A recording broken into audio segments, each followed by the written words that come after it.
The origin of cells is a key question in understanding how life began on Earth, and it's tied closely to the study of the origin of life itself, a field known as abiogenesis.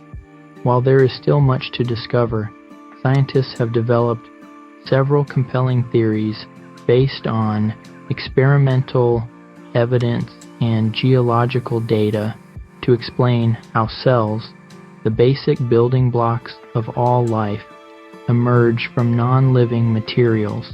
When Earth formed about 4.5 billion years ago, it was a very different place from today. The surface was extremely hot, with active volcanoes spewing gases into the atmosphere. This primitive atmosphere was rich in methane, ammonia, hydrogen, carbon dioxide, nitrogen, and water vapor. Importantly, there was no oxygen in the atmosphere, which means that early life would have evolved under anaerobic or oxygen-free conditions. Early Earth was also subject to intense UV radiation from the sun, since there was no protective ozone layer and frequent meteorite impacts. However, these harsh conditions likely provided the energy needed to drive the chemical reactions that eventually led to life. One of the foundational steps in the origin of life was the formation of organic molecules, compounds that contain carbon and are the building blocks of life.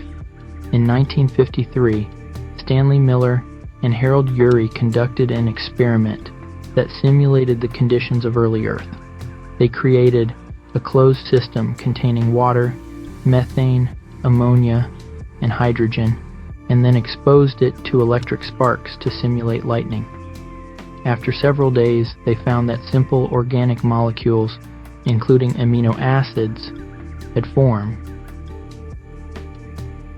This experiment demonstrated that the conditions on early Earth could spontaneously lead to the formation of complex organic compounds. Other experiments and research have shown that nucleotides, lipids, and sugars could also form under similar conditions. These molecules are critical for the formation of life.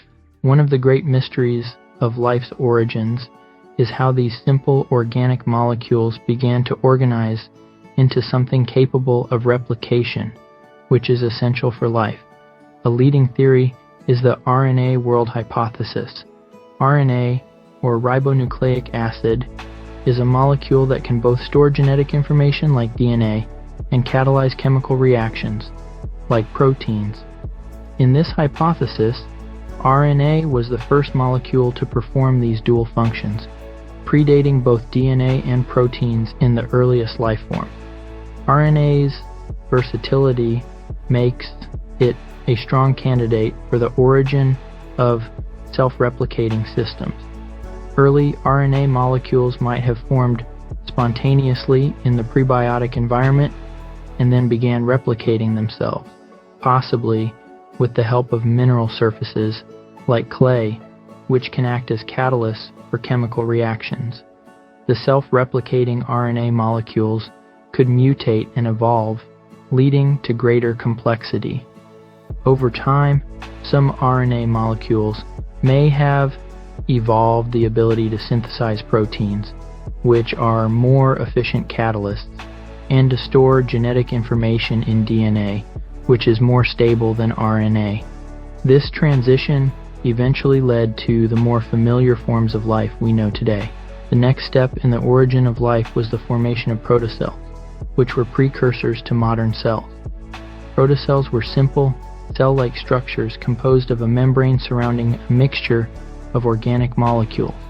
These membranes likely formed spontaneously from fatty acids and other lipids, which can self-assemble into membrane-like structures when placed in water, kinda like soap bubbles.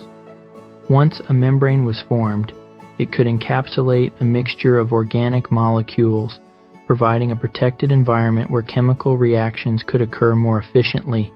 This compartmentalization was a crucial step because it allowed for the concentration of molecules and the development of internal environments that were different from the external world. Protocells were not fully alive as we define life today, but they had some lifelike properties. such as the ability to grow by absorbing more lipids and organic molecules, and possibly even divide. Over time, protocells that were better at maintaining their internal chemistry or more efficient at replicating their genetic material would have been favored by natural selection, leading to the evolution of more complex and functional cells. Where did this happen? There are several hypotheses about where the formation of protocells and the origin of life could have taken place on Earth. Some of the leading contenders include deep-sea hydrothermal vents. These are locations on the ocean floor where mineral-rich water, heated by the Earth's internal heat, escapes through cracks in the Earth's crust. The warm, mineral-rich environment of hydrothermal vents could have provided the energy and nutrients needed for early life to form. Additionally, the structure of the vents with their tiny compartments formed by mineral deposits could have acted as natural cells where chemical reactions occurred.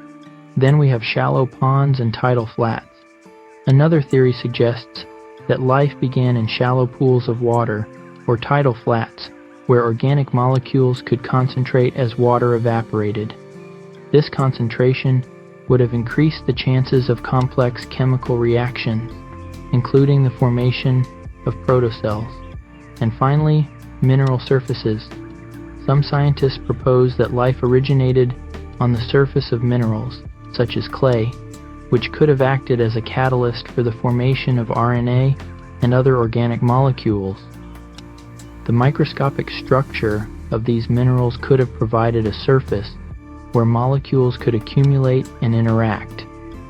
Each of these environments has different advantages, and it's possible that life originated in more than one type of location, or that life began in one place and then spread to other environments. The transition to true cells. The evolution from protocells to true, fully functioning cells was a gradual process. Protocells likely became more complex over time, acquiring new abilities such as metabolism, the ability to harness energy from the environment. This could have involved primitive chemical reactions that allowed protocells to convert energy from their surroundings into forms they could use to grow and replicate. They also developed genetic material. Protocells eventually developed more sophisticated genetic systems, likely involving RNA at first and later DNA. DNA is more stable than RNA and better suited for long-term storage of genetic information. The transition to DNA-based life was a major evolutionary step, and, of course, reproduction. One of the defining characteristics of life is the ability to reproduce. Early protocells might have grown by absorbing more lipids and organic molecules from their surroundings, and then dividing into two daughter protocells. Natural selection would have favored protocells that were better at reproduction, leading to the evolution of more efficient reproductive mechanisms. The first true cells, prokaryotes. The first true cells were likely prokaryotic cells, which are simple, single-celled organisms without a nucleus or other internal structures, organelles. These cells are similar to modern bacteria and archaea. Prokaryotes are thought to have appeared about 3.5 to 4 billion years ago, and they dominated the Earth for billions of years before the evolution of more complex life. These early cells were anaerobic, meaning they did not require oxygen for energy. Some may have obtained energy from chemical reactions with substances like sulfur or hydrogen, while others may have developed early forms of photosynthesis, which eventually led to the production of oxygen and the transformation of Earth's atmosphere during the Great Oxygenation Event. Basically, cells, the basic units of life, likely originated through a series of steps that began with the formation of simple organic molecules on early Earth. These molecules gradually assembled into self-replicating systems, like RNA, and then into protocells, which were the precursors to modern cells. Over millions of years, these protocells became more complex, leading to the first prokaryotic cells. which eventually evolved into all the diverse forms of life we see today.